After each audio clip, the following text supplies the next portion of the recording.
दोस्तों, दुनिया को बदलने के लिए सिर्फ बातें करना काफी नहीं होता। असली बदलाव तब आता है जब हम खुद को बदलते हैं। अक्सर लोग बड़े बड़े वादे करते हैं, लेकिन अगर वही ऊर्जा अपने व्यवहार और सोच को सुधारने में लगाई जाए तो जीवन खुद ब खुद बदल जाता है। बुद्ध ने भी कहा है, खुद का सुधार सबसे बड़ी जीत है। जब हम अपनी कमियों को पहचान कर उन्हें सुधारते हैं, तब हमारा जीवन सफल और प्रेरणादायक बनता है। अगर हम बदलाव चाहते हैं तो शुरुआत खुद से करनी होगी। कर्म और आत्मसंयम से ही असली सफलता मिलती है।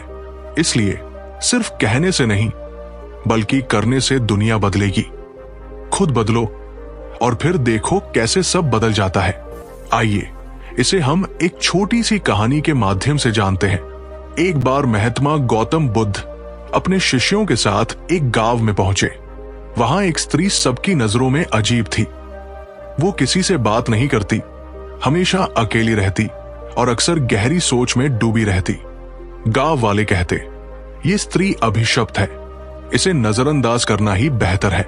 लेकिन बुद्ध ने उसकी आंखों में कुछ और देखा, एक अनसुलझा रहस्य।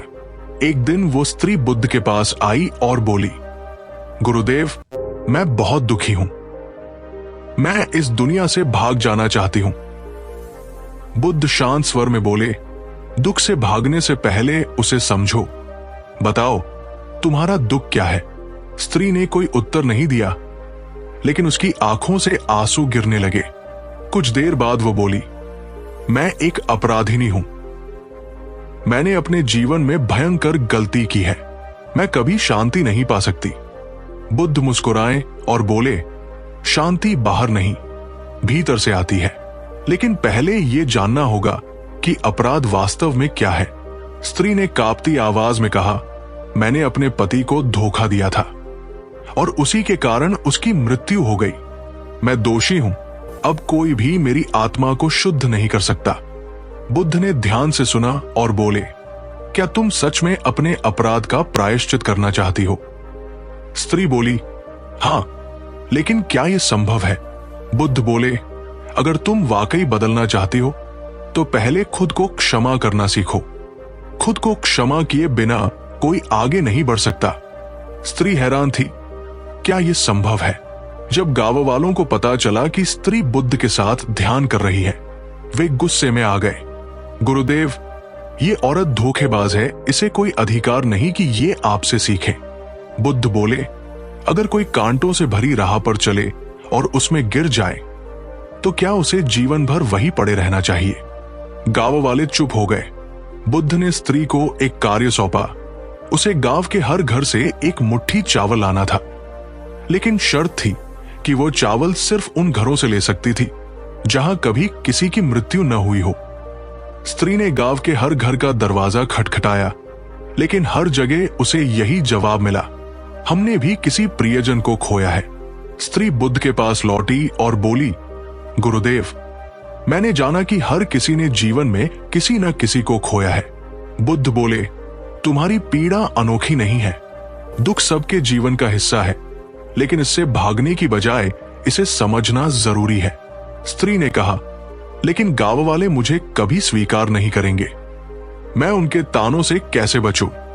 बुद्ध बोले, अगर कोई तुम्हें उपहार दे और तुम उसे स्वीकार न करो तो वो उपहार किसका रहेगा? स्त्री बोली, उसी व्यक्ति का जिसने दिया था। बुद्ध मुस्कुराए, वैसे ही अगर तुम अपमान को स्वीकार न करो तो वो अपमान सिर्फ देने वाले के पास रहेगा।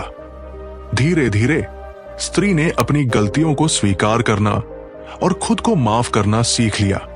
उसने क्रोध और शर्म से मुक्ति पाई और गांव वालों के कटु शब्दों को नजरअंदाज करना सीख लिया।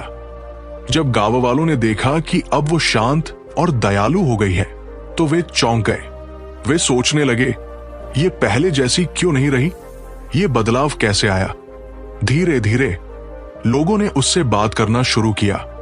वे महसूस करने लगे कि जो बदलाव वे उसमें देख रहे थे वो सच्चा था।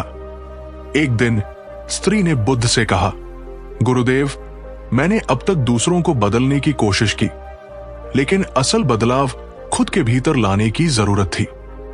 बुद्ध मुस्कुराए और बोले, यही जीवन का सबसे बड़ा ज्ञान है। हम दुनिया को नहीं, सिर्फ खुद को बदल सकते हैं। और जब हम बदलते हैं तो दुनिया खुद ब खुद बदल जाती है।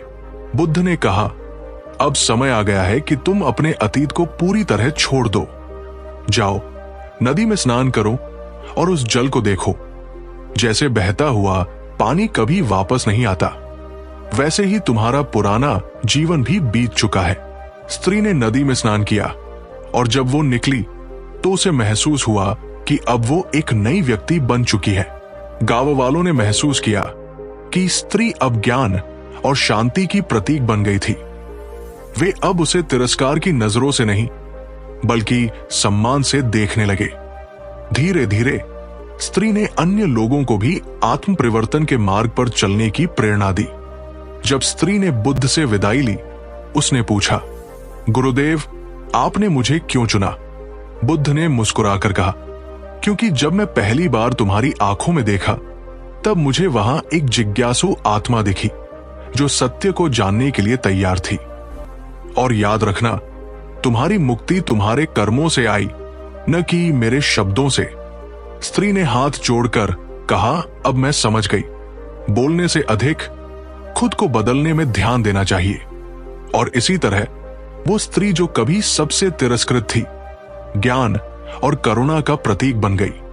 कहानी का निष्कर्ष, इस कहानी से हमें ये सीख मिलती है कि बाहरी दुनिया को बदलने से पहले हमें खुद को बदलने पर ध्यान देना चाहिए। जब हम खुद को बदलते हैं, तब हमारा संसार भी बदल जाता है। ओम नमो बुद्धाय।